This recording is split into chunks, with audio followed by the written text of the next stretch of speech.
Hello, folks. Well, I just been to one of the boss's customers, nice old fella. We got talking, as you do, and he says, you know all this youth crime? I says, yeah. He says, and all these idiots saying that you need more harsher sentences. I said, well, what do you mean by that? He says, well, like where they want, some people think, oh, well, bring back the death penalty and all that sort of stuff. He says, don't they remember 10 Rillington Place? I says, well, yeah, it makes you wonder. There's a lot of people what is banged up, what is innocent. I said, it could be a bit fake, couldn't it? He says, yeah. He says, it's what they're doing is putting the cart before the horse. He says, it's like if you've got headache, giving you more and more stronger aspirins, isn't it? You still don't get to the bottom of why you got the headache. I said, exactly. I said, you've got a point there, my old son. He says, you know what, when I was a youngster, if a policeman saw you doing something wrong, he could give you a clip round the ear hole.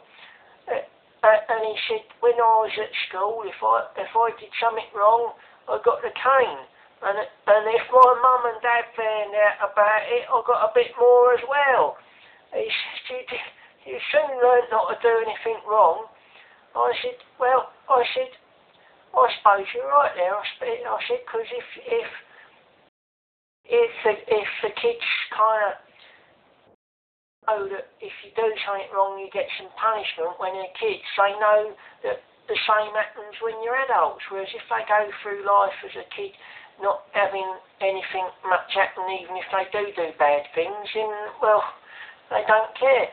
And he agreed with that. He said, yeah, and he said another thing. He said, we can't defend ourselves because we become the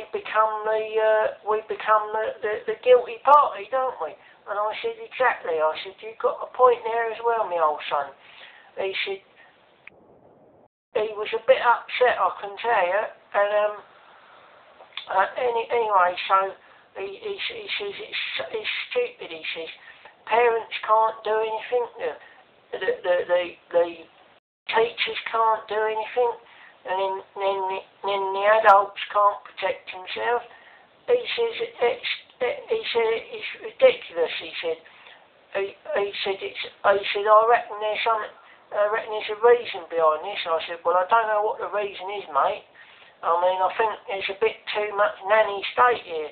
He says, oh, I think you're right.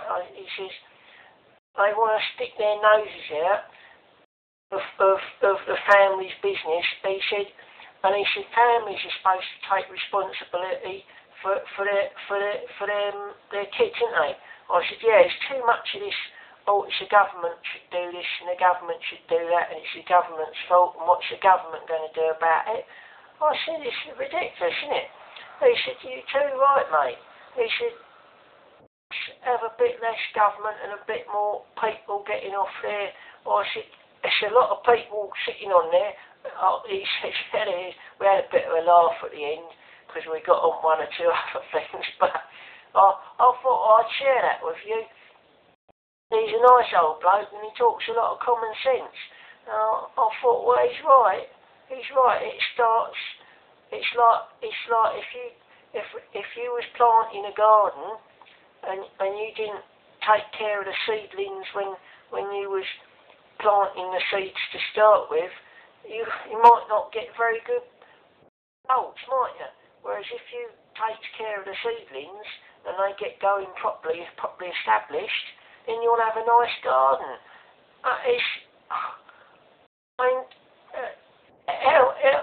How many PhDs do you need to work that one out? Okay, cheers for now.